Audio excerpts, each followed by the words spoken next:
Então, vamos, o número 1 habeas corpus criminal, número 0600-422-29, dígito 29, 2020, segredo de justiça, relator, juiz Diogo Monduru, a origem é Belém, Pará, assunto habeas corpus preventivo, paciente Helder Zalu Barbalho, advogados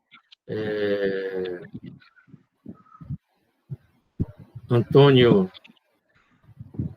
Grain Neto e outros, impetrado, primeira zona eleitoral de Belém, Pará. Eu passo a palavra ao relator, né? Não sei se o advogado Antônio Grain Neto, não é isso? Se doutor Felipe Borapalha, seria necessária a leitura do relatório ou você nem sabe, irmão? Sim, excelência. Eu acho importante a leitura do relatório, senhor presidente. Então vamos ao relatório, doutor Diogo. Senhor presidente, só para saber, a sessão ela está sendo pública porque o processo é sigiloso, só para saber se eu cito o nome das partes ou não.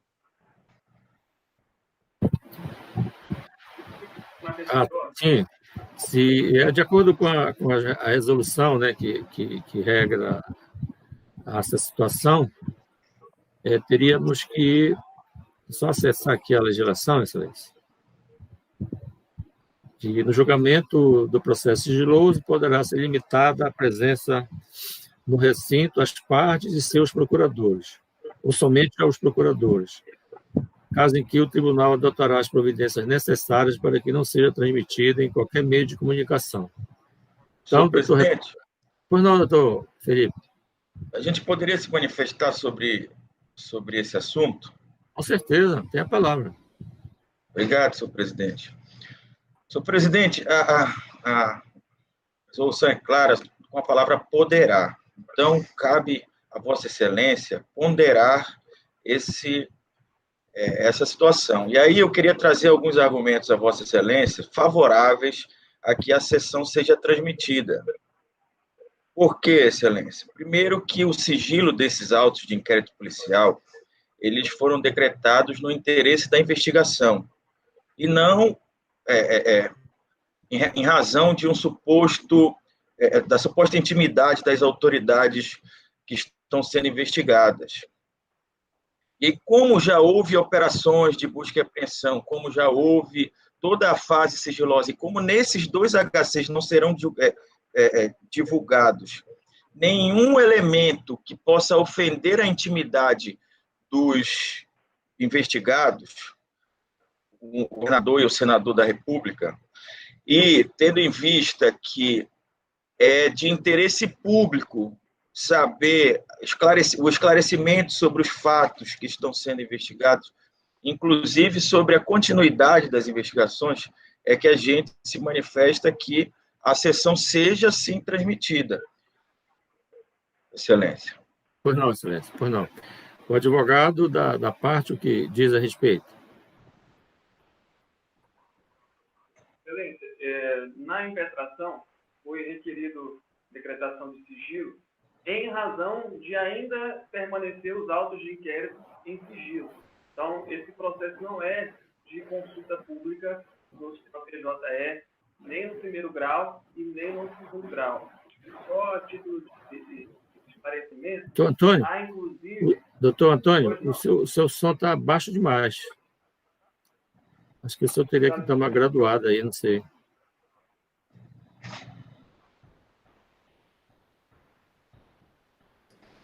Alô? O senhor me ouve melhor agora, presidente? Melhorou bastante. Perfeito. Eu dizia que foi requerido sigilo nos autos desse habeas corpus em razão de, no primeiro grau, ainda está decretado sigilo no sistema. Então, é um processo, é uma investigação que não corre de forma pública, de acesso irrestrito a qualquer cidadão no primeiro grau. Então, em razão disso, foi requerido que o mesmo sigilo fosse decretado no âmbito desse habeas corpus. E, a título de melhor esclarecimento, há tanto nas informações da autoridade coatora, quanto no parecer ministerial, informações e tratados sobre o mérito da investigação que nem dizem respeito ao objeto do HC. Então, de forma a preservar o sigilo original, é que se requer que a sessão seja restrita apenas às partes e procuradores, como autoriza a resolução do TSE. Pois não, doutor Antônio. Bem, nós estamos no colegiado. Excelência. Doutor Lucas, Vossa Excelência representa quem, por gentileza? O senador. Doutor. Mas aí nós não chegamos ainda ao processo do senador, mas como há implicação, né? Exatamente, Excelência. Também. Pois não. Eu ia dizer, senhor presidente, que eu vou julgar em bloco, então se puder já ouvir o advogado, já tomar uma decisão final. Com certeza. Doutor Lucas, por gentileza. Agradeço, presidente, agradeço ao relator Diogo. Com relação aos argumentos trazidos pelo Ministério Público para a divulgação da sessão, um deles trazidos de que já haveria operações, né, realizadas e, de fato, realmente públicas e notórias, mas não com relação aos pacientes. Com relação aos pacientes, o processo, além de sigiloso, já se encontra arquivado. Portanto, o ato público dessa audiência acabaria por desarquivar o que já é um objeto da presente ação, né? Acabaria por desarquivar implicitamente, né, ou algo do tipo, todos os atos e fatos trazidos nos autos que já estão arquivados com relação ao paciente. Portanto, Excelências, uma das discussões que será travadas.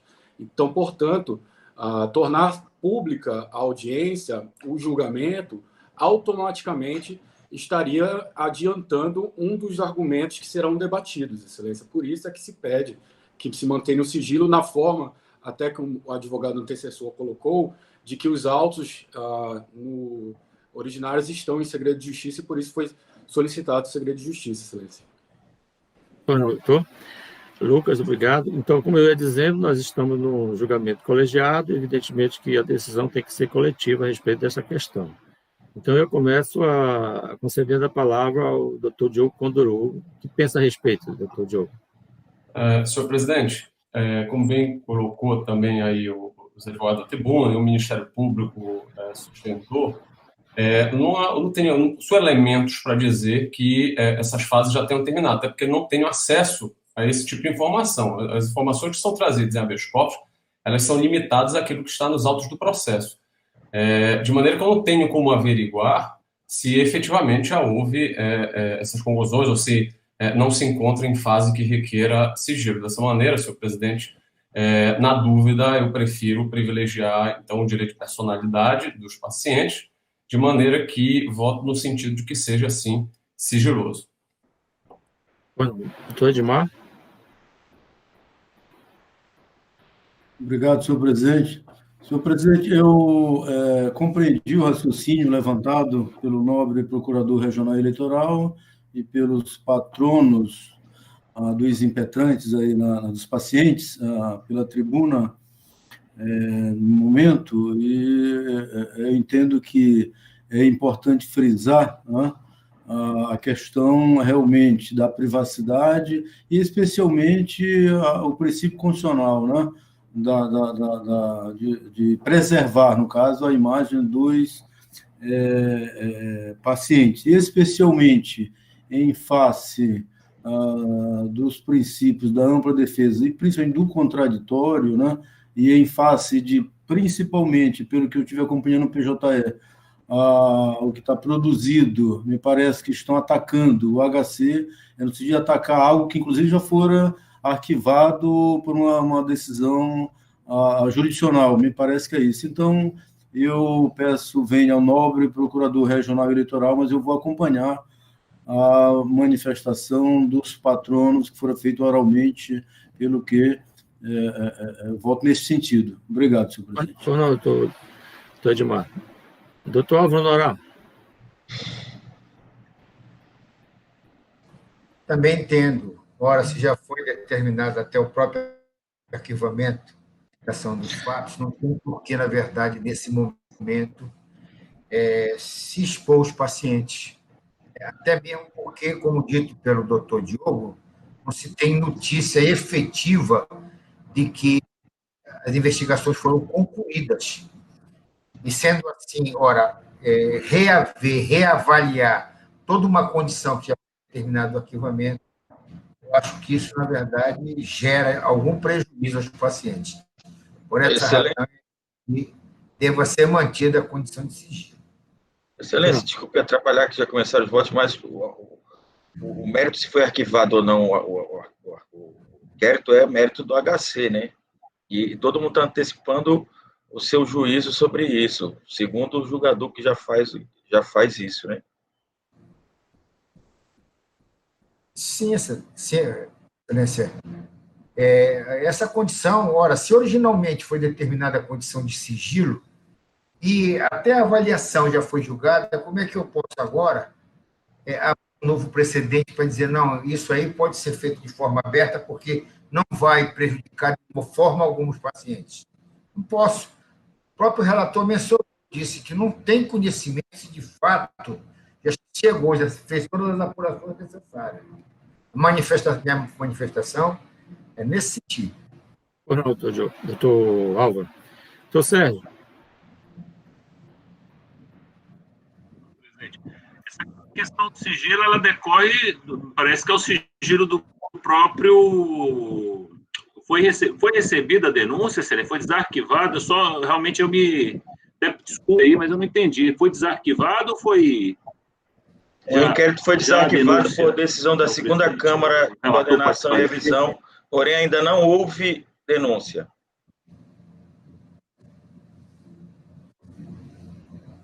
Ainda está na fase de investigação ainda. Na fase de investigação. Então eu acho que aí é o sigilo, excelência. Aí eu peço vênia ao Ministério, até porque isso pode ter conexão com outro processo, não sei o que vai ser discutido. Nem tanto. Acho também o seguinte, que essa questão desses julgamentos públicos via internet, né, com estado de feito criminal, deve ser observado também nos outros processos também, porque, via de regra, tem o seu cuidado, até de não colocar o nome nas partes, né, para resguardar até o trânsito julgado a imagem da pessoa. Então, vou pedir vênia também ao Ministério Público acompanhar esse sentido da preservação da imagem do paciente, ou dos pacientes. Obrigado, doutor Sérgio. Acompanhando o relatório. Obrigado, doutor Sérgio. Doutora Luzimara Moura. Presidente, da mesma forma, vou acompanhar o relator. Obrigado, doutora Luzimara. Desembargadora Nádia. Entendi perfeitamente a exposição do Ministério Público, mas vou acompanhar o relator preservando a identidade das partes. Pois não, doutora Nádia. Eu, da mesma forma, peço venha ao digno procurador regional eleitoral, mas vou me filiar à corrente que entende que deve permanecer o sigilo por hora. De maneira que a unanimidade é estabelecido sigilo na forma do parágrafo único do artigo 17 da resolução TSE 23.326 de 2010. Doutor Renato, temos como cumprir essa deliberação? Pois não, excelência. Sugiro conversar aí com o Vladeci para suspender a transmissão. Os advogados eles estão presentes, permanecem presentes, né?